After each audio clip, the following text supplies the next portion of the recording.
these are my July and August hauls. I went to TK Maxx last week in London. I love it. Why are people thriving and I'm not? But I'm me, so every time I think I have a cutesy, lighthearted premise, it quickly takes a really hard left turn. You can pry it from my cold dead hands.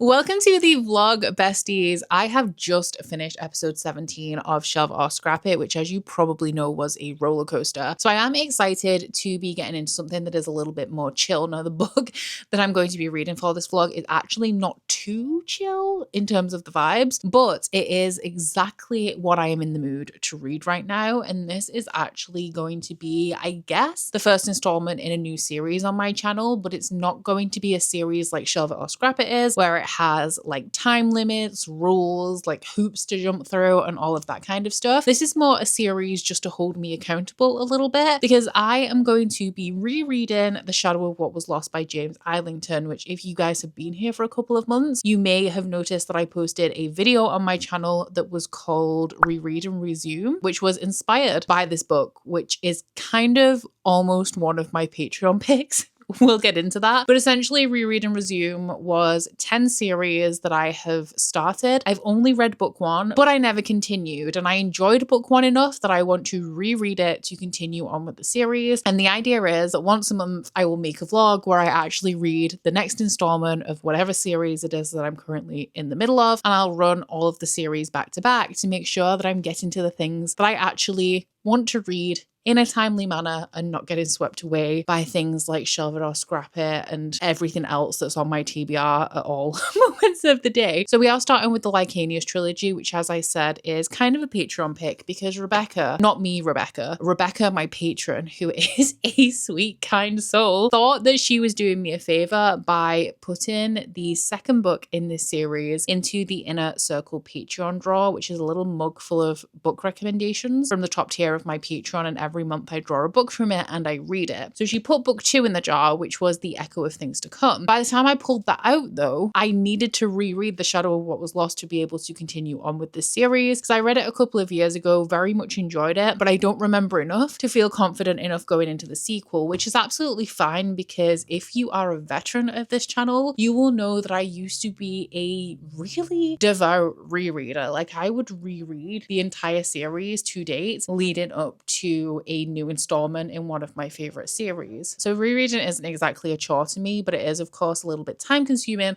and takes up time that I could spend reading books that I haven't read before, which, as I'm trying to get through my massive TBR and also like I make content from books, rereading isn't always the top of my priority list. But what is top of my priority list is continuing on with these series that I really enjoyed the first installment of. So The Shadow of What Was Lost, from what I remember, is about this world where there are Augurs, or there were Augurs, and they were these godlike beings. I can't remember if they all started to die naturally, like in Elantris by Brandon Sanderson, or whether they were actually overthrown. I think it's the latter, though, because being an Augur is not allowed anymore. If they find anybody with Augur abilities, it is lights out for you, my friend. But our main character, Davian, is one of the gifted, and the gifted have some semblance of the Augur ability, but not to the full extent. And they go to these academies where they hone these abilities, and then I'm pretty sure they use their abilities to help the country. It's kind of like a servitude, I guess. They don't have a choice in this. And our main character, Davian, is not very good at being a gifted. He's failing all of his classes and he can't quite get his powers to work right. And somebody offers him an opportunity to go on a quest, which he accepts, because I think the alternative is to flunk out of this school and like something bad would happen. I can't remember the specifics of it. I can't even remember who offers him this quest or why, but I know that it takes him away from the school where he discovers some things about himself and his abilities. So this is not going to be a spoilery vlog. It's kind of just going to be like a weekly reading vlog where we focus on reading this book and I catch you up on anything that's happening to me along the way. I feel like we're going to have a lot to talk about as well, because it's been a while since I filmed a more casual vlog. So buckle up, because this is actually quite a thick book as well. So I imagine we're going to be here for quite a few days. I'm so excited to read epic fantasy right now. Over the last few days, the temperature has dropped in the UK. So instead of being like in the early to mid 20s, we're now just below 20 degrees, sitting around like a 17. It was actually cold yesterday.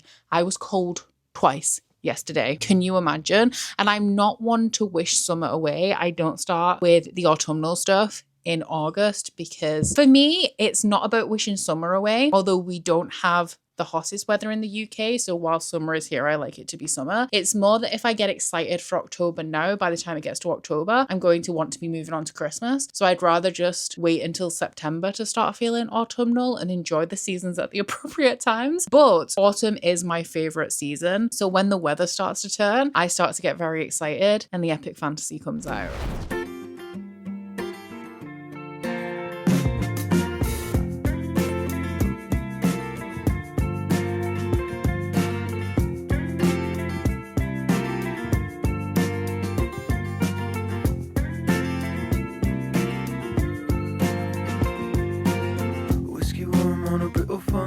She was doing fine and I was doing right, falling into daydreams of our lives.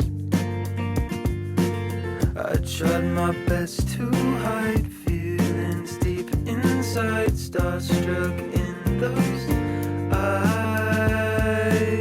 I didn't think she knew my existence, wondering with all persistence, wondering where she gone, falling further on.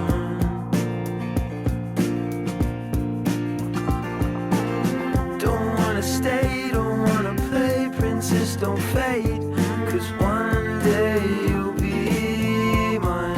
We are gathered here today to talk about how I've gotten myself into a little bit of a predicament. I'm currently proofing Shelve It or Scrap It. It's like 2 hours and 20 minutes. I'm 24 minutes in, so I have quite a way to go, but I've done a little bit of filming today and my office is a mess. So I thought, instead of just sitting here watching this for the next 2 hours, which is a long time, I don't even think about this, like I put on the video to proof and I'm like, this is longer than a movie. And I'm going to sit here and watch it after I spent 2 days editing it and like a month filming it. So I'm going to get on with some stuff that needs doing while it plays on my computer. And hopefully there won't be any glaring mistakes in it that I need to fix, because I want it to go up today. But I need to do some tidying up. So my desk is a mess. Not even going to show you that, if I'm being honest. It's not awful. I've just got like a pile of stuff. Well, quite a few that need organizing. But I filmed my unhaul, as I said. And I now have this situation going on. So not all of this is on haul, actually. These guys here are on haul. This one is, I'm waiting until I've finished or read another book in the stacks by Tessa Grattan to decide if I'm on haul in this, but it kind of lives in my on haul pile. These are the books that I need to shelve from Shelve It or Scrap It that I had out to film some clips for yesterday. These are the same, these like shelved from episode 16 that need putting away. These are my July and August hauls that I've been waiting to finish Shelve It or Scrap It so that I can filter these either into the stacks or onto shelves. And then we have the items that I got from my last unboxing I need to put away, and my candles from my last unboxing that I need to put away, because my candle storage area right now is kind of full. So I think I'm going to start by getting all of the books away that need to go away, sorting the stacks out, because we also have the cushions and the beanbag that normally go in front of the stacks that are now over here, because I need to put these books in the stacks and kind of sort these out. So I'll start with the shelving and the organizing, and then I'm just going to sit on the floor, watch my vlog and list things on Vinted so that I can start to get a little space and organization in here. And then if the video's still going, which it probably will be, maybe I'll also do my desk, which does desperately need sorting. Don't wanna stay, don't wanna play princess, don't fade, 'cause one day you'll be mine. When we met, she was so perfect. Walked the beach, the songs that we heard of, falling into daydreams of our lives. Under the Friday lights, feelings deep inside, starstruck in those eyes. I didn't think she knew my existence, wondering with all persistence, wondering where she gone, falling further on.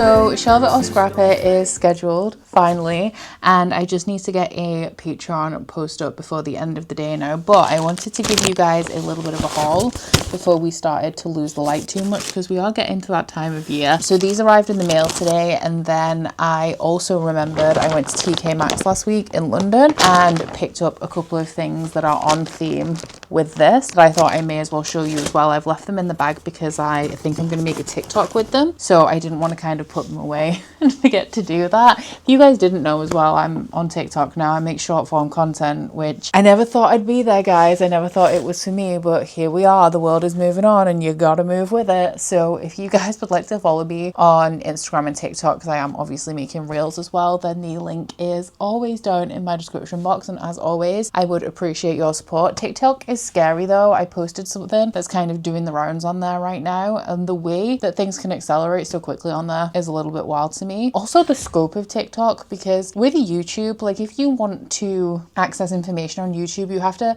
intentionally seek it out. Like you have to click on my video, you have to watch the whole thing to get the information from it, but anything can pop up on your For You page, and if it's 10 seconds, you've ingested that content without ever maybe intentionally meaning to, which can be a little bit scary. But let's get on with the unboxing. We'll start with this one, I guess, because it is very different to the other things I'm going to show you. This is MGK's new album, Lost Americana, which I'm sure you all know by this point. I am a big MGK fan. The reason why I wanted to order this is because if you ordered his album in any format off the website, then you would get pre-sale to the tour. But then I actually missed the deadline to get the pre-sale.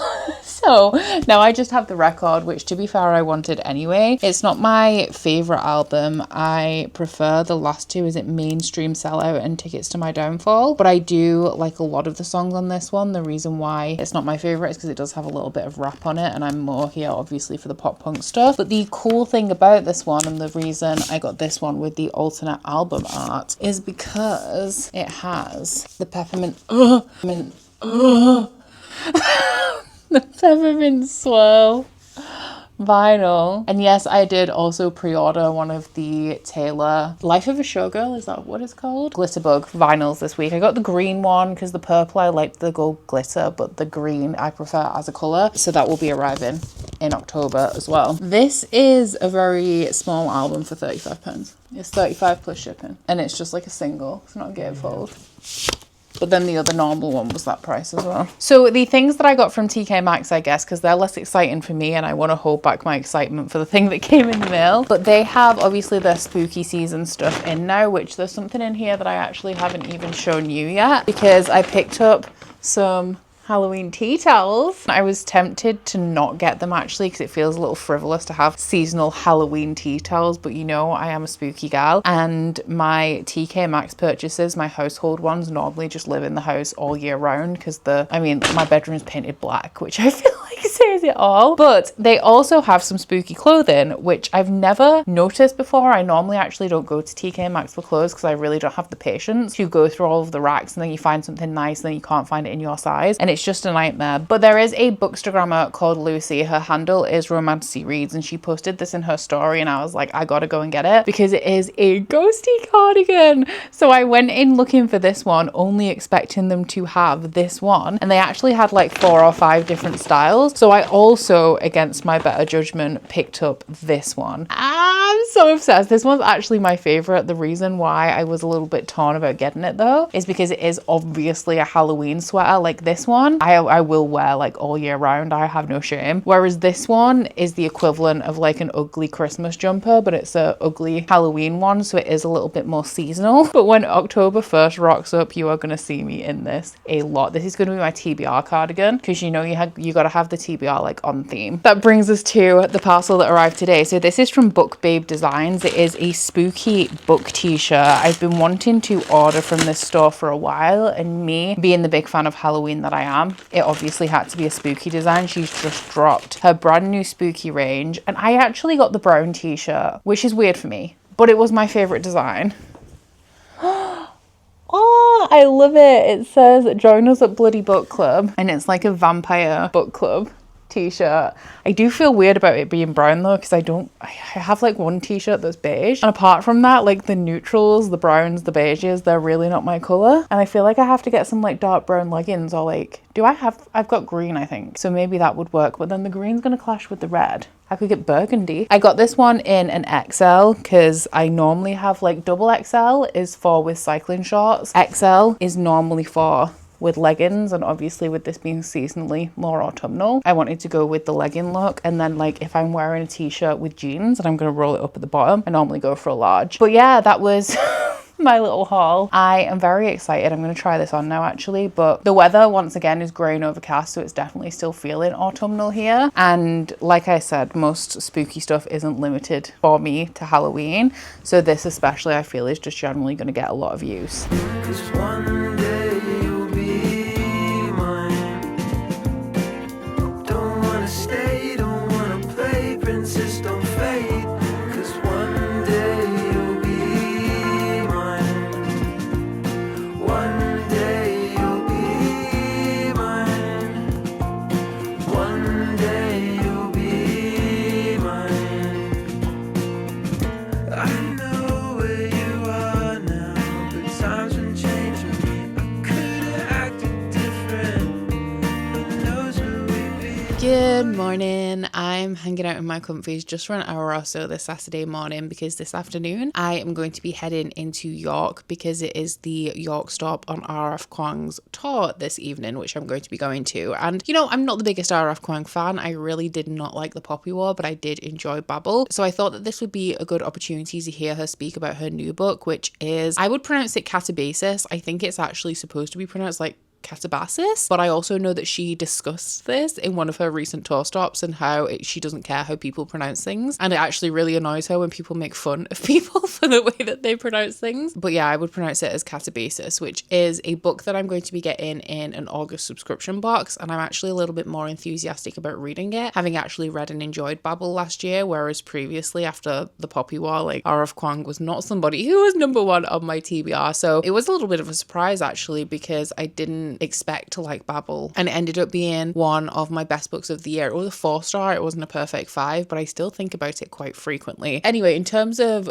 books, I do have a couple of things to fill you in on. The first thing I guess is that I no longer have a copy of The Shadow of What Was Lost because I had a bath on Thursday night, and I'm pretty sure you can see where this is going. And I read in the bath all of the time, and I've really specifically been looking forward to this bath because I always read in the bath. Like, that is what I do, and if I can't read in the bath, then I'm not going to have a bath. So for Shelve It or Scrap It, I've been reading tons of like special editions over the last couple of weeks, and I'm not getting in the bath with a hardback special edition because one rogue splash and you've ruined the stenciled edges. So I've been waiting to be reading a paperback or something on my Kindle to be able to take this bath, and I put my book on the little shelf thing that I have that goes across the bath, went into the other room to get my iPad, and I heard a thump, and I was like, oh, that's probably Curtis downstairs because he's setting up to play cards. He's probably just like knocked his bag over or something. I went back in and my book was floating in the bath. I'll include a picture of what it looks like because it's still wet 2 days later. I don't think it's redeemable, if I'm being honest, and I am going to go to Waterstones today and try and get myself a new copy because obviously it is a series that I want to have on my shelves. I've already read this book, already enjoyed it. I am annoyed though because, like I said, I read in the bath all of the time and I have not dropped a book in since I was a teenager. And I feel like over the last couple of months I've just had a ton of like very minor blows. Some of them not so minor, but I'm kind of like brushing them off. And I'm like, why does the bad stuff keep happening to me? You know, I feel like I'm a decently good person. Why is karma not on my side? Why are people thriving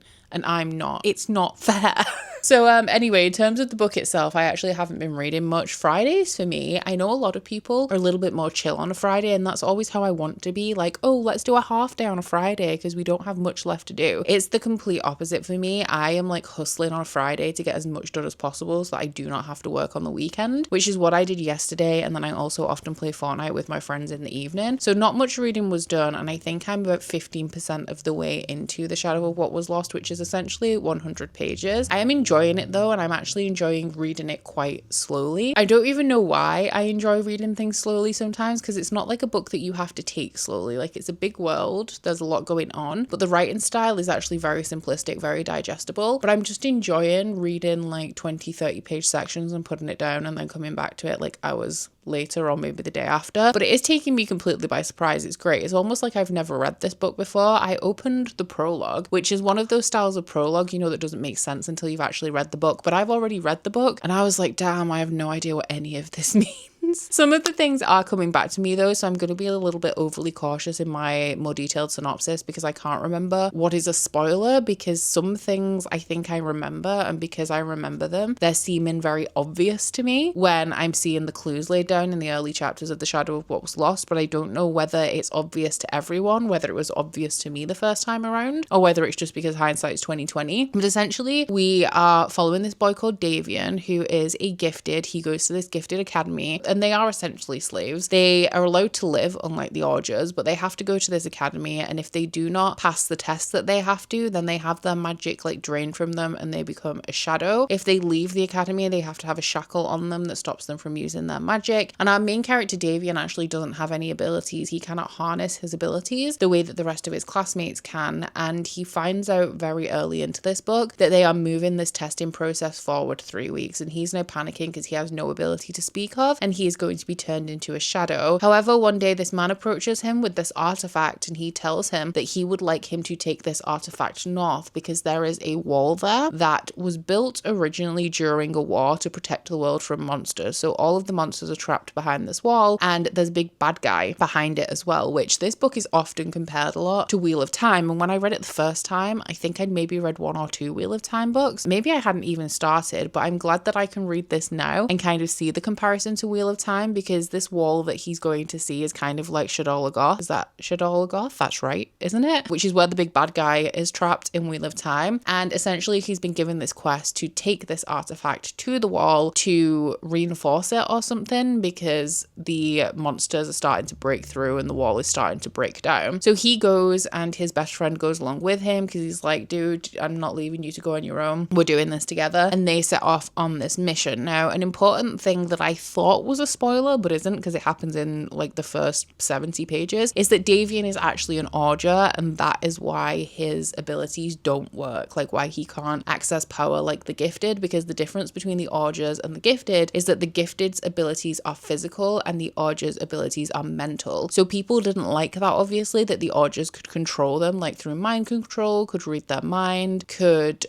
tell when they're lying, and that is Davian's specific ability. When people are lying to him, he sees black smoke come out of their mouth, which isn't the same as the really common Augur abilities like literal mind reading and also like control, but it is something that lies a little bit more on that side of the powers. So he's kept this from his mentors his entire life, only his best friends know about it, but it is confirmed by this guy who gives him the artifact that he is in fact an Augur, and a few people have known that he is and have kept him in this safe space kind of to protect him for this mission. And these people eventually want to reinstate the Augurs, because it's kind of like the Crimson Moth series by Kristen Cicerelli, where the witch hunters overthrew the witches, but then the system that they put in place is just as oppressive as the original one that they overthrew, and the world needs to have a little bit more balance. There is more going on here as well, because shortly after Davian leaves, the entire student body of this academy are massacred, and his friend that he actually left behind, who didn't go with him on this top secret mission, is kind of witness to this and suffers because of it. And she provides a female perspective in a little bit of a different area of the world throughout the beginning of this book as well. So yeah, I'm having a good time with it. I haven't dedicated too much time to reading it yet, but because I'm going out today, I don't plan on leaving the house very much tomorrow. I might go for a walk, that's about it. So hopefully I'll get through a chunk of this tomorrow if I don't manage to make much progress today. It is getting hot in here. I know I said that the weather had cooled down, but wearing a leather jacket inside is a little bit too much, but I am just about to leave. So I wanted to show you guys my outfit of the day, because why not? It's not often that I actually get dressed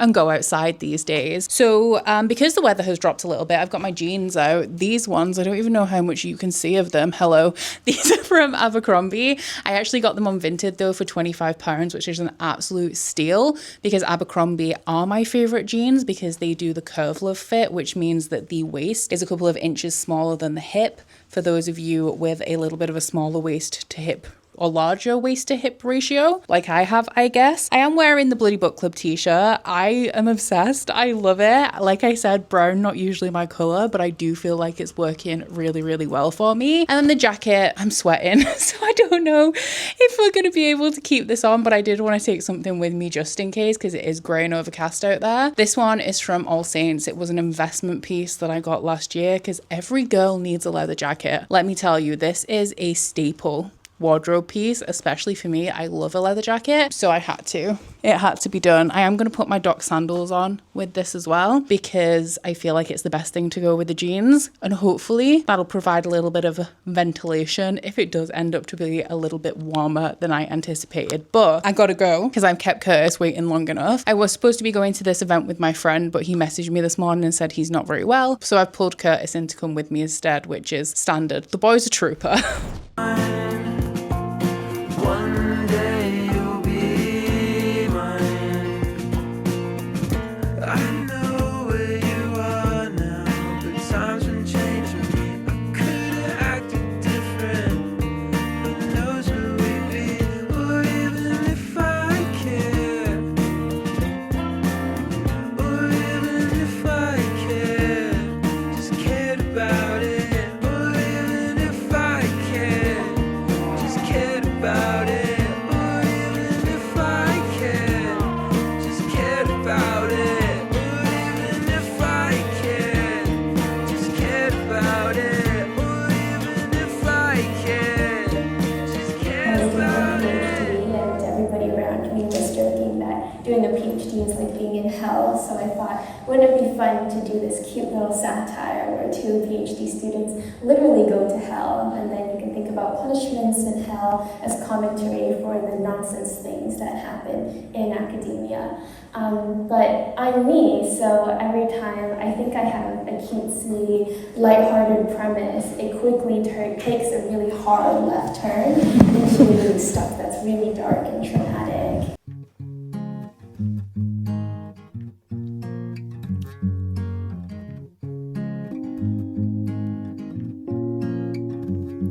When it feels like there is no one on your side, when it feels like there is no one to inspire you, then somehow out of the blue it comes to you. So I am having a little bit of a chill day today. Me and Curtis decided that we were going to have a rot day, but me being me, we've still been for a 2-mile walk with Brie, and I've also done 20 minutes of yoga because I actually can't do like a full rot day anymore. It makes me feel sweaty and gross, so I have to do a little bit of something so that it's not like really counterproductive and ends up making me feel worse instead of better. But something that is a nice surprise actually that I didn't realize until Friday is that it's bank holiday weekend, and I'm actually pretty on top of everything at the minute, which means that I can take tomorrow as an extra day. But I think because we were out yesterday and we're having a chill day today, I'm going to do some bits around the house while I also continue to catch up on reading a little bit, because the last like few days not very much has been read. I did manage to get myself a new copy of The Shadow of What Was Lost though. I had to order one because they didn't have one in stock at Waterstones, but I think I haven't marked my page in this one yet. I think I'm around 250 pages of the way into it, maybe somewhere in the middle of chapter 21. But we've just had a couple of new characters join, and I was thinking, because I told you guys that it's Davian and his best friend that end up going on this quest with the artifacts, and I was like, I'm sure that the crew is bigger than this, like the group that we end up journeying with. And we've just had 2 more members join, and I actually think that I've remembered a plot twist now, which is really interesting because I still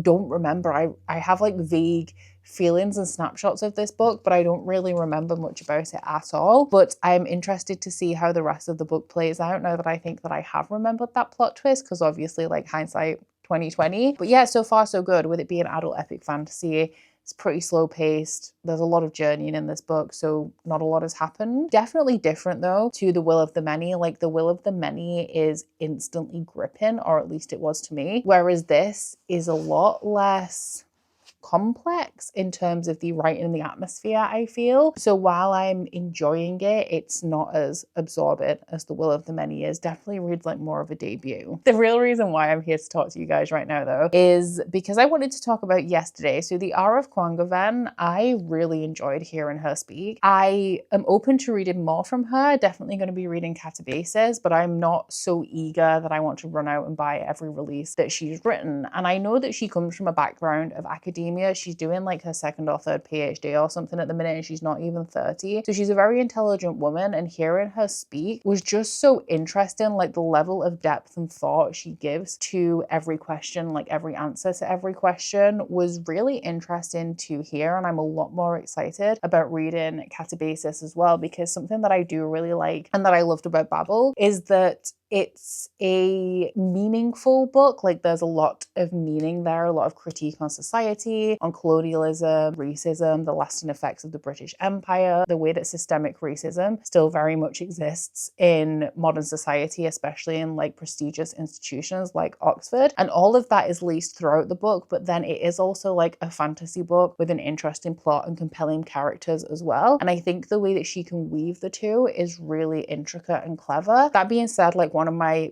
biggest criticisms of Babel is that I felt like it was a little bit too heavy-handed in the messaging, but the book could still have been all of those things that I just said, like really intricate, really complex, with deeper meaning, but also like a fantastical, enjoyable plot without that heavy-handedness as well. So like just because it does get a little bit heavy on the messaging and the way it's really being hammered in doesn't take away from the fact that it is still a really complex story. So I'm really excited to read Katabasis because of the talk, but also because it is rooted in academia like Babel. So they have that similarity, even though they are very different books. And I'm also really interested in the theme of hell in Katabasis and the different representations and the kind of talk and representation of religion we're going to have in that book, which I think is going to be really cool. So I'm actually really glad that I went, but because I was there, I wasn't going to get anything signed because I have my Fairy Loot edition of Babel, which is already signed, and I don't really want to get books personalized anymore because I do turn over books really, really quickly, especially like if I give them less than 4 stars, and sometimes 4-star reads, I am unhauling them unless they're like new favorites. So I don't want to keep getting books personalized. But when I was there, I was like, why come all this way and not have a book signed?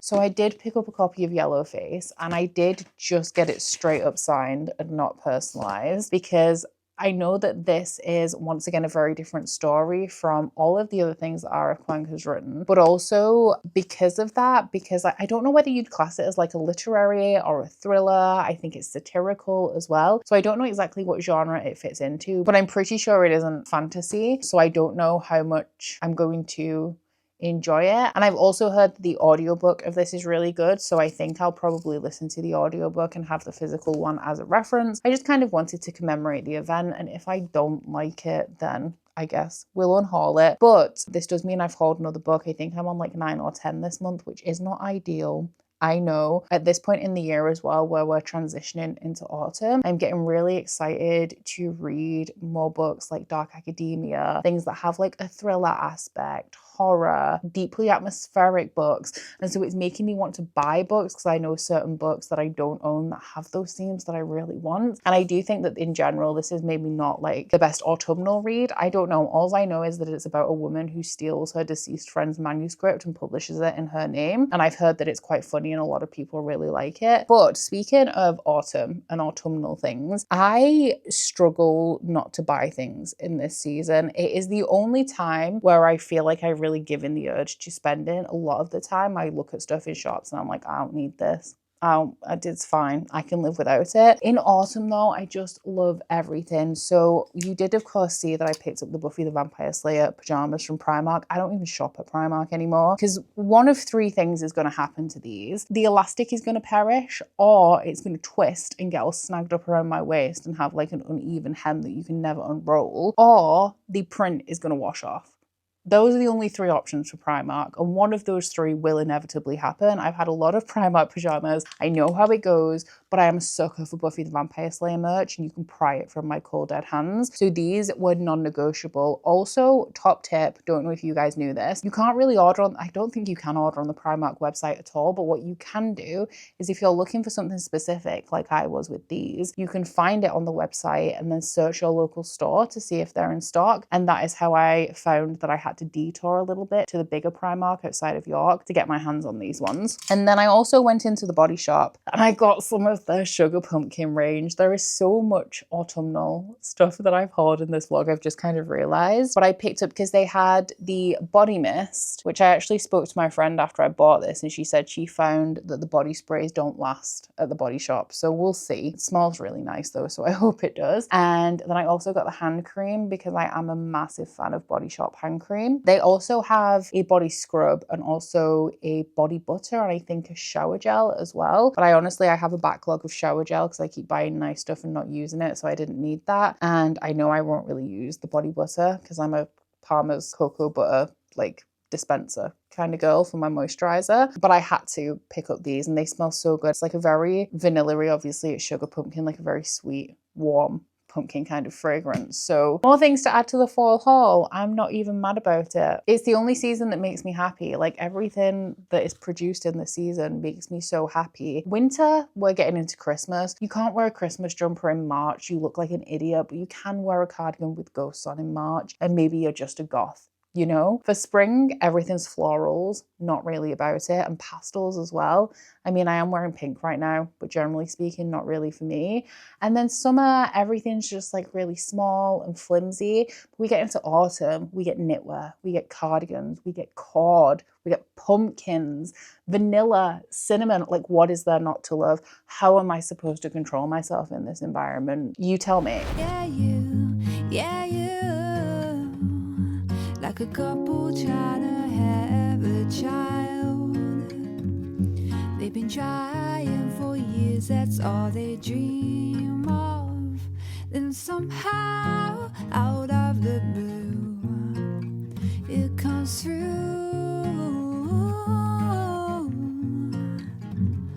It's a miracle, miracle how it works out.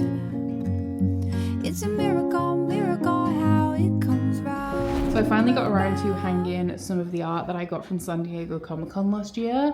I went out, I'm pretty sure it was last autumn at this point, and got the frames for some of the pieces, but I couldn't find frames for everything. I still have a lot of stuff that's unframed, and I wanted to kind of have a lot of it done so that I could see how I wanted it arranged on like various walls, but I'm just sick of having these down the side of my bookcase in the other room. So I finally hung them. I think they look pretty cute here actually, and I'll see if I can find the artists from the San Diego vlog to link down below. But this one is of course the bathhouse from Spirited Away, which is my favorite Ghibli movie, and this one is just an orca. The artist actually drew like a little doodle on the back of this one as well, and it also has the little signature and it says like 2024 San Diego Comic-Con on it, which is cool. So I'm glad that I finally did this. I need to go out and get some more frames obviously for the rest of the stuff, and I kind of want to go today, but I need to stop doing impulsive things like this because it's like nearly 4 p.m. now. So I might have a look online and see if I can get anything for some of my other stuff. Somehow it always comes through. So if you remember in my June unboxing, I was supposed to receive my final Illumicrate rep package, but they actually mistakenly sent me the June Afterlight instead. So I emailed them and asked if they wanted me to send this back because I wasn't supposed to receive it. And they said, no, like it's fine, you can keep it. So I've just used the box to pack some more of my Vinted orders, which means I'm now going to be adding this to the stack. So I wanted to give you guys a little bit of an update on it and where it was going and why I'm keeping it. But it sounded pretty interesting when I hauled it. I probably never would have bought it, but while it's here, I feel like I might as well give it a try. The cover is super, super cute as well. I really like the illustration style. Actually, I do really like romance covers in this style with this style of illustration. So hopefully it is a cute one, but we'll find out at some point when it comes up in Shelf It or Scrap It. I think I've added like maybe 13 books to the stacks now. since the last episode because I put my July haul in there, and I do have my August haul, which I'm holding back now until the end of the next episode. I don't know why, just to stop them growing so quickly, I guess, if it takes me a while to film the next episode again. But yeah, the stacks are stacking up again. Will this be a problem I ever fix? Who knows? I mean, it's not that big a deal at this point. I'm used to them being there. You guys are enjoying the videos. I'm enjoying filming them. I've got bigger fish to fry. So I'm actually going to sit and read for a little bit now. Let me find out where I'm up to. I'm in chapter 35. I've been continuing on with the Kindle, seeing as I got a Kindle copy to tide me over until I picked up a new paperback, so it's a lot easier to hold. So I'm just going with the Kindle. And the text isn't tiny, it is small, but there's like no margin space at all in the paperback, so the Kindle is serving me well. But I'm 413-ish pages into it because I'm like somewhere in the middle of this chapter. So I have about 270 pages to go. I'm aiming to sit and read about 10% now, so I do want to finish this one in the next couple of days. I am enjoying it, but it is not The Will of the Many, and I remember having not necessarily mixed feelings about it the first time I read it, because overall my thoughts were definitely that I enjoyed it, but it wasn't like a absolute like new favorite for me, and that does remain to be the case, especially now comparing it to The Will of the Many. Like, it's so very, very different. There is complexity within this world as there is within the world of The Will of the Many, but I feel like the execution, the slow rollout of the world building and the plot is so much more gripping in The Will of the Many. The atmosphere is really thick, whereas this, which does get compared to Wheel of Time a lot, I mean, even the blurb on the back here says will appeal not only to Wheel of Time readers, but to anybody looking for a coming of age fantasy tale with likable characters and strong world building. The Wheel of Time comparisons are so strong, even down to the way that this story is narrated in quite a simplistic way. The text is not difficult, it's not dense, although there is a lot going on in the world, and because the world building isn't quite as smooth for me as in The Will of the Many, I feel like it's a little bit harder to hold your interest because I feel not as grounded within the world as I have been in the other book that I've read from James Islington. So I'm wondering if the narration style of this is a conscious choice, whether it is a true homage to Wheel of Time, that James Islington kind of sought to produce a similar story but like with his take on it, because if so, like, I feel like he's done a pretty good job of mimicking the writing style of Robert Jordan. Maybe this was his audition in competition with Brandon Sanderson to finish the series out. I mean, I know for sure that it isn't, because I'm pretty sure Wheel of Time was finished, yeah, pretty much by the time that this book was released. So Sanderson was already like deep in there writing that. It's interesting because I really can't remember what I'd read from Wheel of Time at the time that I picked this up originally, but I'm seeing so many very subtle comparisons, or not necessarily subtle comparisons to Wheel of Time, but things that I definitely wouldn't have picked up on the first time around because they only happened much later in the series.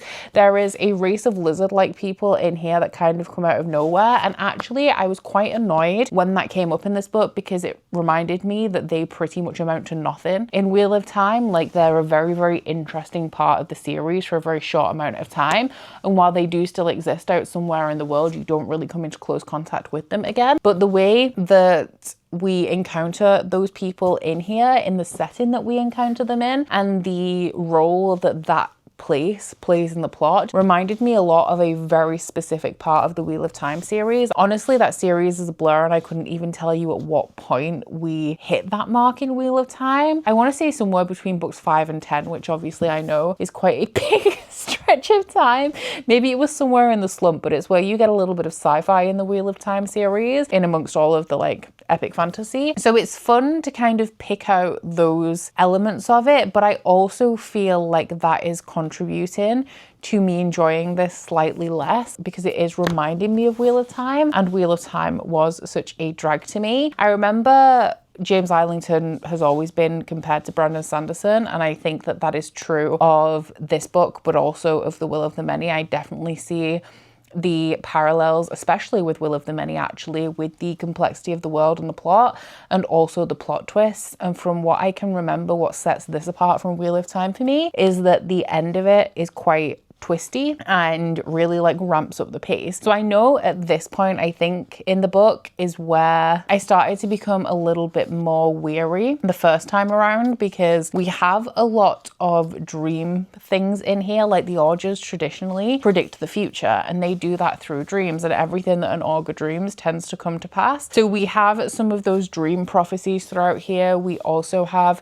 some characters who've lost their memories, who are kind of regaining them through dreams and trying to assemble these lost scraps of memories that are coming back to them. And we all know that dreams and intangible kind of magic is not my thing. I also think that the way that this mimics Robert Jordan's writing style makes me feel quite detached, as I did throughout Wheel of Time. So I'm not really super emotionally invested in any of these characters, while I was with the Will of the Many, like, oh my god, Viz is my guy. But in here, I'm not feeling any kind of specific connection to any of them. I like the majority of them, but aside from that, like, I don't know, if one of them died in the next chapter, I wouldn't be super upset about it. Yeah, we'll see how the end plays out, because I am expecting some of the twists that I already know to come into fruition, and I'm also wondering kind of what I've forgotten as well. But right now I'm just eager for us to get out of this section of the book, which I feel where I am now, it is drawing to a close, and we're going to kind of bring some of the character perspectives that have drifted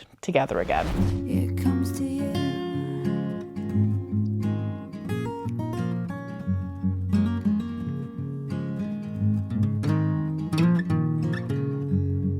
Like a child from a broken home.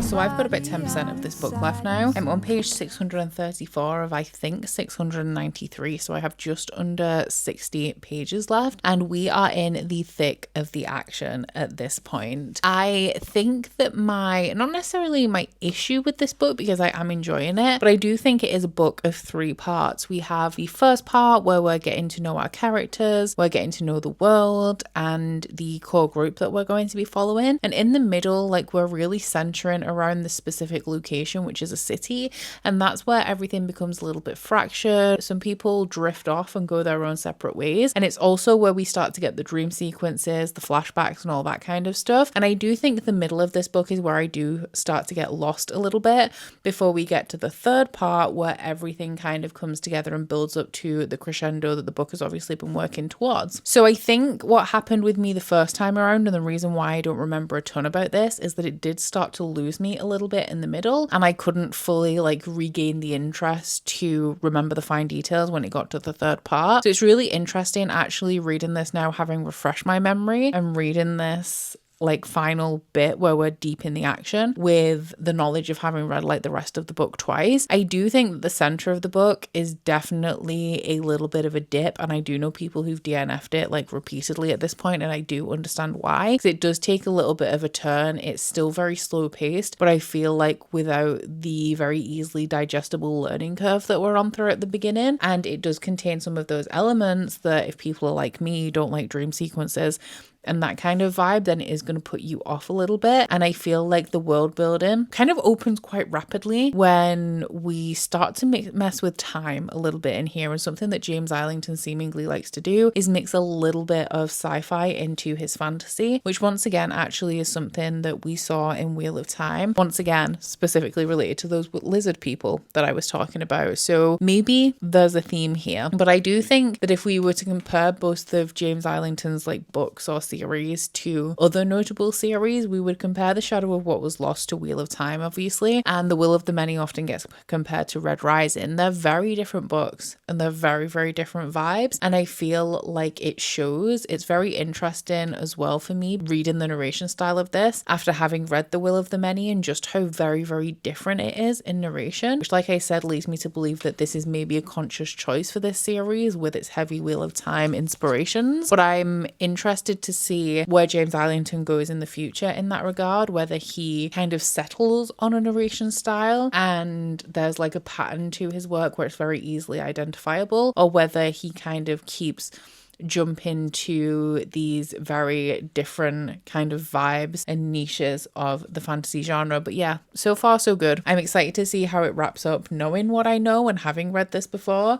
especially because some of the plot twists are actually playing out differently than I remembered. Like, I knew or remembered vague inklings of them, but not the exact way they played out. So even though I've read this before, it is still surprising me in its execution. So last night I did manage to finish The Shadow of What Was Lost, and like with the first time that I read it, I loved the way that this ended, and actually I'm pretty sure that it is my favorite part of the book, because we do get some of those twists, and knowing what the twist was going to be as soon as we got like a portion of the way through this book, it was really interesting to me to see all of the foreshadowing laid out. And I will say it's not especially subtle, but I feel like you have to know what to look for. And this is one of the reasons why I want to reread a lot of Brandon Sanderson books, because I feel like his foreshadowing is not exactly subtle. You just don't really know what it is you're supposed to be looking for.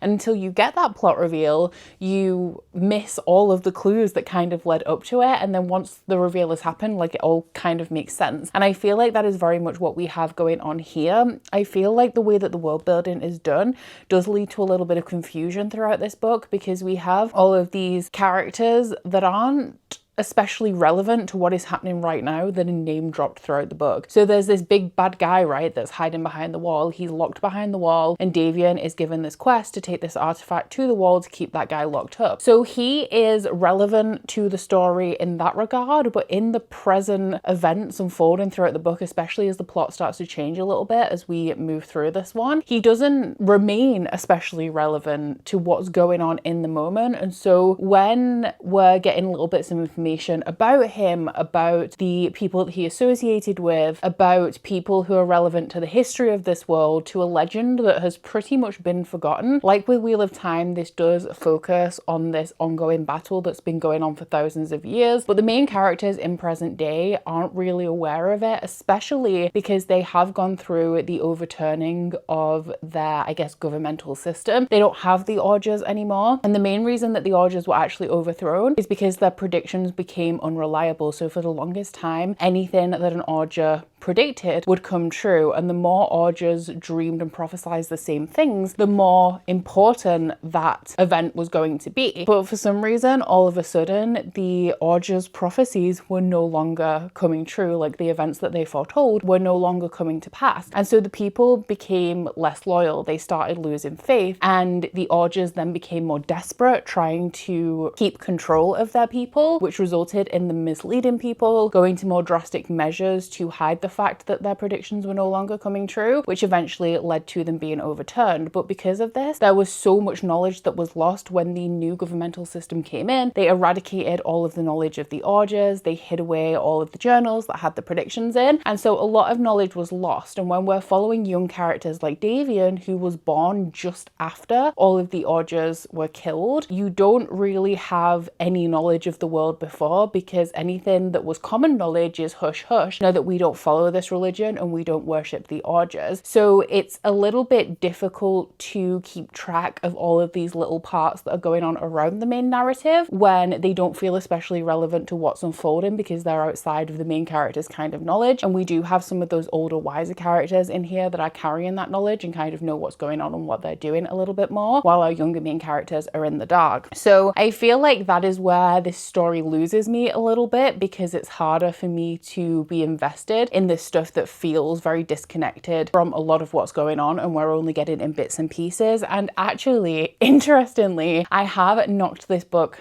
down a star upon reread, which previously I didn't used to adjust my rating when I reread something, because I always felt like, and I do still kind of feel, that my original rating when I read a book for the first time is a lot more reliable than a current rating, because it reflects like my thoughts upon first completing that book. So this is a 3-star now. I would say it's like a high 3 or 3.5. I just lacked investment in it, and I actually think that reading Wheel of Time since I read this book for the first time was to this book's detriment, because now I know all of these things about Wheel of Time that I didn't enjoy. So seeing it mirrored in something else kind of annoys me a little bit, because of all of the things that I didn't like about Wheel of Time. That being said, especially given the end of this, I'm very excited to continue, because the way that this is different from Wheel of Time is that the plot is a lot twistier, and you kind of get those plot twists a lot earlier in the series than you do in Wheel of Time, where you have to wait books and books and books to really get any payoff, and by that point it's not even worth it, because the journey to get there there has been so tedious. I think I said this the first time I read it, but there is one character in here specifically that I am very, very interested in that is integral to the plot twist, so I can't really tell you who that is, but I'm very interested to see how his story unfolds. And now that I've reread this, I have a renewed interest in following that storyline to see what's going on, because not only do we get a very important reveal about that character at the end of this book, it also ties into some events that happened midway through that had a lot of mystery surrounding them that you knew were relevant, but you didn't really know in what way. And now that I know that, it's kind of like I want to see how we get from A to B. I'm glad that I reread this, that I can finally continue on with the series, especially having read The Will of the Many last year and it being my favorite book of the year. It definitely like reinvigorated my desire to go back and actually finish the Lycanius trilogy. So my hope is that I can get to the second book, which is An Echo of Things to Come, next month, which is the one that was actually my Patreon pick by Rebecca. Thank you very much, Rebecca, for helping to hold me accountable a little bit. But yeah, I'm hoping that I can get to it next month and that we can make these little weekly reading vlogs a regular monthly occurrence to hold me accountable to actually continuing series. So the next vlog that you're actually going to see on my channel is going to once again be a little bit more of a casual reading vlog. However, it is going to have a little bit of direction. I want to do a little experiment, maybe is how we should phrase this. But in terms of the books that I'm reading, it's just going to be whatever it is that I'm picking up in the moment. There's no direction in that regard. But I do hope you enjoyed that vlog when you see it, and do remember to stay tuned if that sounds at all interesting to you. But aside from that, guys, please don't forget to like this video if you liked it and subscribe if you wanna, and I'll see you guys next week. Bye! Oh, you bite your friend like chocolate. You say you're go where nobody knows, with guns hidden under our petticoats. We're never gonna quit it, no, we're never gonna quit it, no.